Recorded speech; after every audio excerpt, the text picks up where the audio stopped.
सभी भक्तों से निवेदन है कि चरितावली शुरू होने के पहले आप इस वीडियो को लाइक करके चैनल को सब्सक्राइब कर लीजिए और कमेंट में भक्त महाराज की जय, श्री सीताराम जी महाराज की जय लिखिए।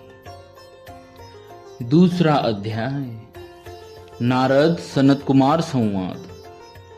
सुदास, या सोमदत्त नामक ब्राह्मण को राक्षसत्व की प्राप्ति तथा रामायण कथा श्रवण द्वारा उससे उद्धार। ऋषियों ने पूछा, महामुने, देवर्षि नारद मुनि ने सनत कुमार जी से रामायण संबंधी संपूर्ण कर्मों का किस प्रकार वर्णन किया था?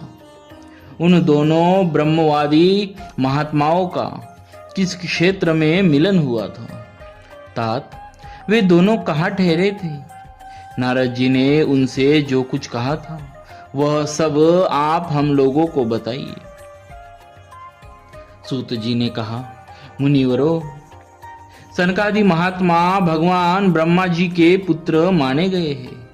उनमें ममता और अहंकार का तो नाम भी नहीं है। वे सब के सब उरुद रेता नैष्टिक ब्रह्मचारी है। मैं आप लोगों से उनके नाम बताता हूँ, सुनिए। सनक, सनंदन, सनत कुमार और सनातन, ये चारों सनकादि माने गए हैं। ये भगवान विष्णु के भक्त और महात्मा है। सदा ब्रह्म के चिंतन में लगे रहते हैं। बड़े सत्यवादी है। सहस्त्रों सूर्यों के समान तेजस्वी एवं मोक्ष के अभिलाषी है।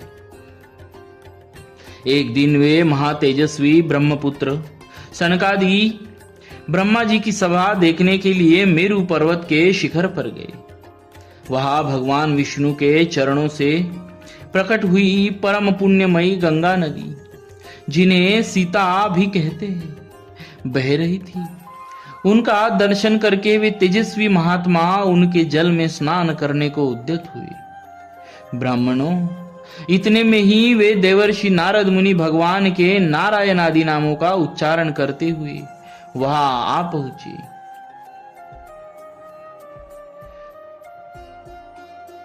वे नारायण, अच्युत, अनंत, वासुदेव, जनार्दन, यज्ञेश, यज्ञ पुरुष, राम, विष्णु, आपको नमस्कार है।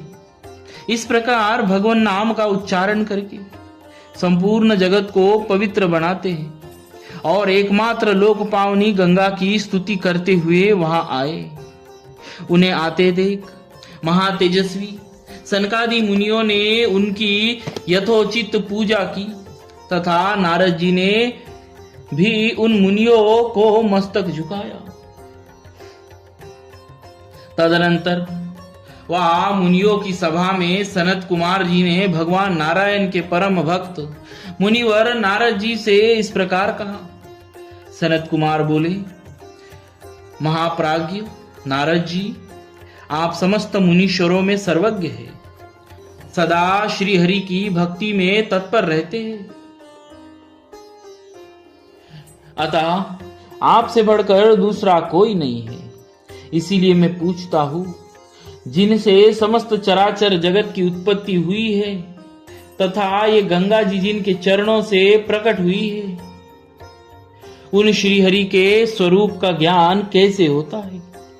यदि आपकी हम लोगों पर कृपा हो तो हमारे इस प्रश्न का यथार्थ रूप से विवेचन कीजिए। नारद जी ने कहा, जो पर से भी परतर है, जो पर से भी परतर है, उन परम देव श्री राम को मैं नमस्कार है, जिनका निवास स्थान परम धाम उत्कृष्ट से भी उत्कृष्ट है तथा जो सगुण और निर्गुण स्वरूप है, उन श्री राम को मेरा नमस्कार है।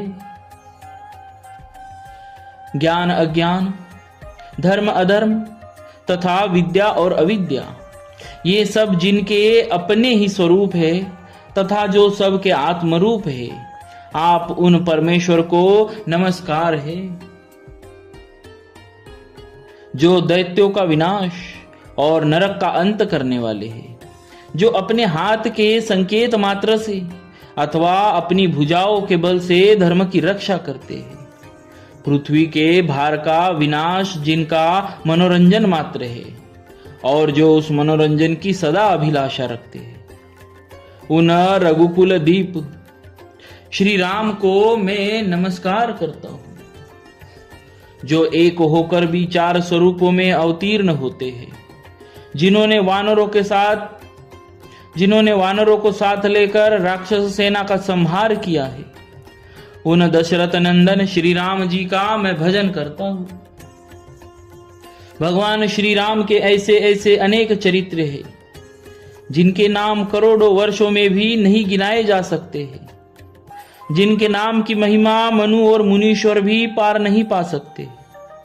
वहां मेरे जैसे शूद्र जीव की पहुंच कैसे हो सकती है, जिनके नाम के स्मरण मात्र से बड़े बड़े पातकी भी पावन बन जाते हैं।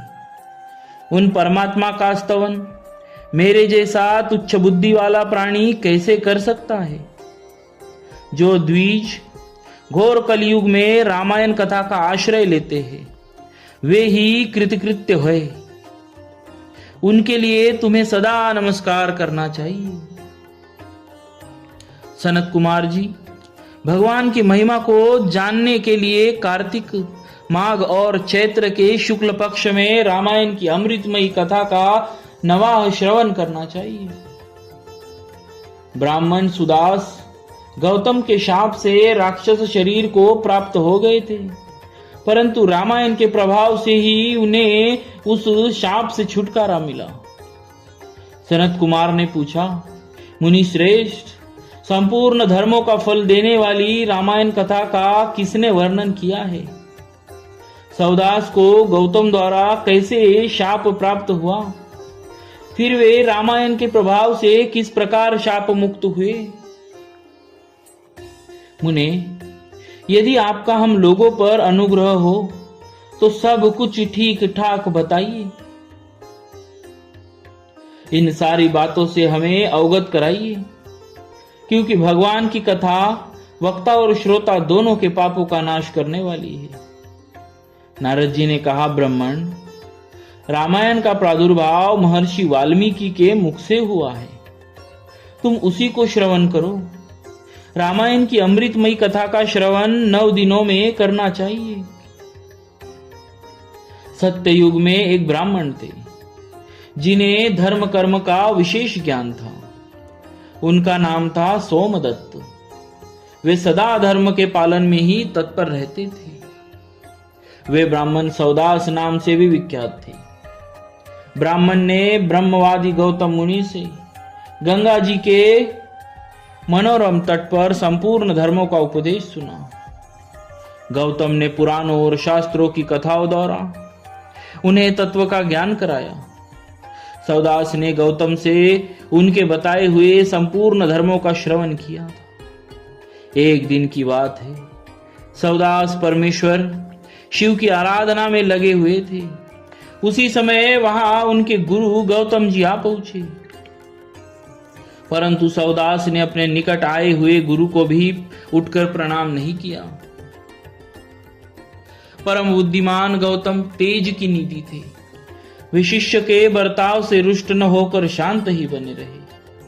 उन्हें यह जानकर प्रसन्नता हुई कि मेरा शिष्य सौदास शास्त्रोक्त कर्मों का अनुष्ठान करता है, किंतु सौदास ने जिनकी आराधना की थी वे संपूर्ण जगत के गुरु महादेव शिव गुरु की अवहेलना से होने वाले पाप को न सह सके।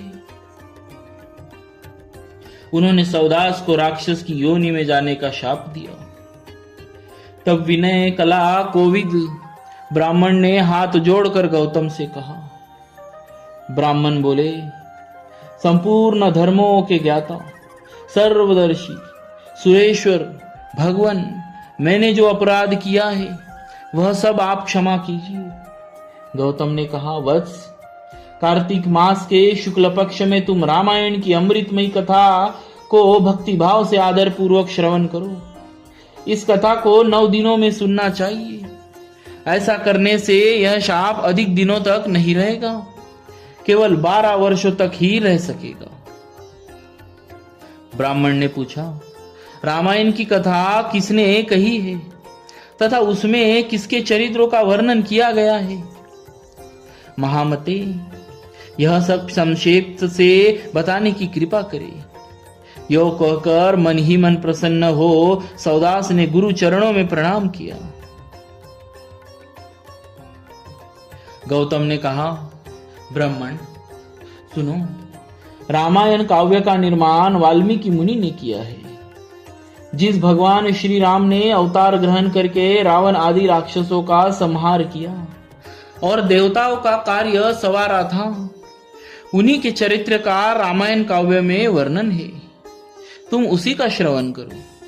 कार्तिक मास के शुक्ल पक्ष में 9वें दिन अर्थात प्रतिपदा से नवमी तक रामायण की कथा सुननी चाहिए। वह समस्त पापों का नाश करने वाली है। ऐसा कहकर पूर्णकाम गौतम ऋषि अपने आश्रम को चले गए। इधर सोमदत्त या सुदास नामक ब्राह्मण ने दुखमग्न होकर राक्षस शरीर का आश्रय लिया। वे सदा भूख प्यास से पीड़ित तथा क्रोध के वशीभूत रहते थे। उनके शरीर का रंग कृष्ण पक्ष की रात के समान काला था। वे भयानक राक्षस होकर निर्जन वन में भ्रमण करने लगे। वहां वे नाना प्रकार के पशुओं, मनुष्यों, सांप बिच्छू आदि जंतुओं, पक्षियों और वानरों को बलपूर्वक पकड़कर खा जाते थे। ब्रह्मर्षियों, उस राक्षस के द्वारा यह पृथ्वी बहुत सी हड्डियों तथा लाल पीले शरीर वाले रक्तपाई प्रेतों से परिपूर्ण हो अत्यंत भयंकर दिखाई देने लगी। 6 महीने में ही 100 योजन विस्तृत भूभाग को अत्यंत दुखित करके वह राक्षस पुनः दूसरे किसी वन में चला गया। वहां भी वह प्रतिदिन नरमांस का भोजन करता रहा। संपूर्ण लोकों के मन में भय उत्पन्न करने वाला यह राक्षस घूमता घूमता नर्मदा जी के तट पर जा पहुंचा। इसी समय कोई अत्यंत धर्मात्मा ब्राह्मण उधर से आ निकले। उनका जन्म कलिंग देश में हुआ था। लोगों में वह गर्ग नाम से विख्यात थे। कंधे पर गंगा जल लिए भगवान विश्वनाथ की स्तुति तथा श्री राम के नामों का गान करते हुए वह ब्राह्मण बड़े हर्ष और उत्साह में भरकर उस पुण्य प्रदेश में आए थे। गर्ग मुनि को आते देख राक्षस सुदास बोल उठे, हमें भोजन प्राप्त हो गया। ऐसा कहकर अपनी दोनों भुजाओं को ऊपर उठाए वह मुनि की ओर चला, परंतु उनके द्वारा उच्चारित होने वाले भगवान नामों को सुनकर वह दूर ही खड़ा रहा। उन ब्रह्मर्षि को मारने में असमर्थ होकर राक्षस उनको इस प्रकार बोला। राक्षस ने कहा, यह तो बड़े आश्चर्य की बात है। भद्र महाभाग, आप महात्मा को नमस्कार है। आप जो भगवान नामों का स्मरण कर रहे हैं, इतने से ही राक्षस भी दूर भाग जाते हैं। मैंने पहले कोटि सहस्त्र ब्राह्मणों का भक्षण किया है। ब्राह्मण, आपके पास जो नाम रूपी कवच है वही राक्षसों के महान भय से आपकी रक्षा करता है। आपके द्वारा किए गए नाम स्मरण मात्र से हम राक्षसों को भी परम शांति प्राप्त हो गई। यह भगवान अच्युत की कैसी महिमा है।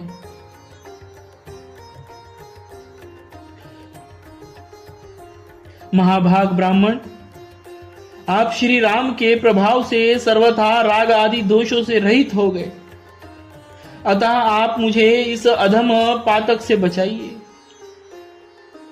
मुनि श्रेष्ठ, मैंने पूर्व काल में अपने गुरु की अवहेलना की थी। फिर गुरुजी ने मुझ पर अनुग्रह किया और यह बात कही।